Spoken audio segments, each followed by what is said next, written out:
L'exemple E est un bon exemple de forces non collinéaires qui sont appliquées.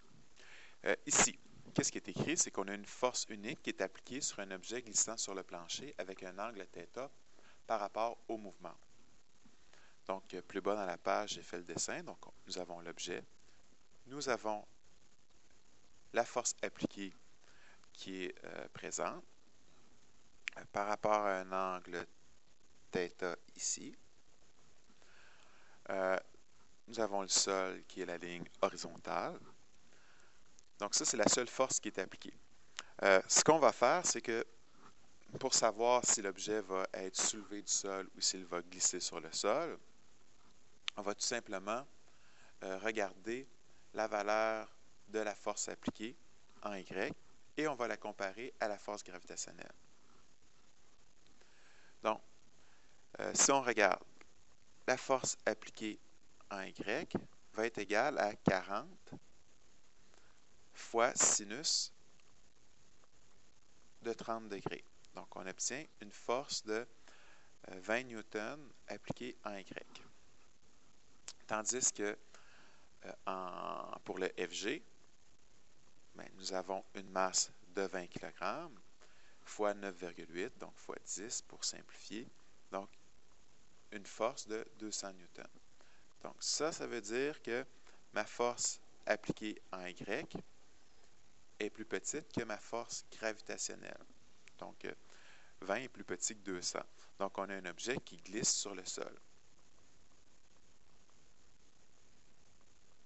On n'a pas un objet qui se soulève. Donc là, ça veut dire qu'on peut ajouter les forces requises. Donc, nous avons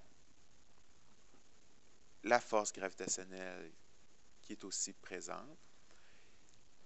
Et nous avons aussi une force normale qui va être présente pour équilibrer le système. Donc ici, FG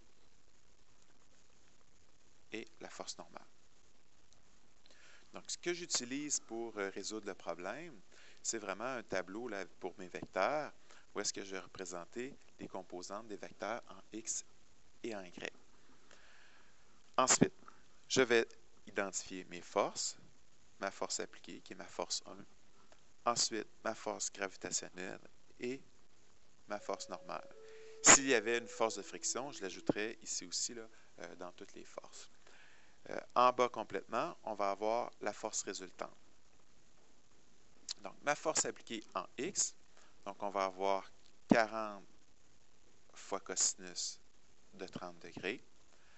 Ma force appliquée en Y, 40 fois sinus de 30 degrés.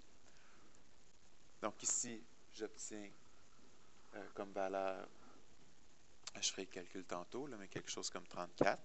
Ici, j'obtiens comme valeur, on l'a déjà calculé, 20 newtons. 20 newtons qui est positif, parce que tout simplement, si on fait un système d'axes, donc on se rend compte que ma force appliquée, sa composante en Y est dans le même sens que mes Y positifs, donc c'est une valeur qui est positive. Pour ma force gravitationnelle, donc en X, on va avoir 0, tout simplement parce que ma force gravitationnelle s'applique uniquement en Y. Et pour la valeur en Y, on va avoir une grandeur de 200 newtons, mais puisque c'est appliqué vers le bas, donc on va avoir moins 200 newtons. Pour ce qui est de ma force normale ne s'applique pas en X, va s'appliquer uniquement en Y. Ça va être une valeur positive, mais on ne la connaît pas. On sait par contre que ma force résultante en Y, c'est 0. Tandis que pour ma force résultante en X, ben, il va rester au complet toute la composante de ma force résultante qui va être égale à mon 40 fois cosinus de 30. Ici, c'est important, là, pour ma force résultante en Y, c'est toujours 0 quand l'objet glisse, ce que j'ai dit précédemment.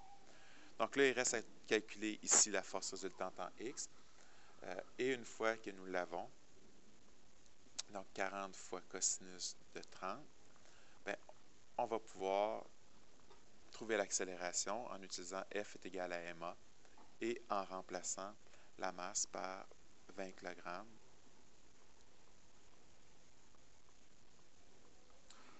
on devrait trouver une accélération de 1,73 mètres par seconde carré.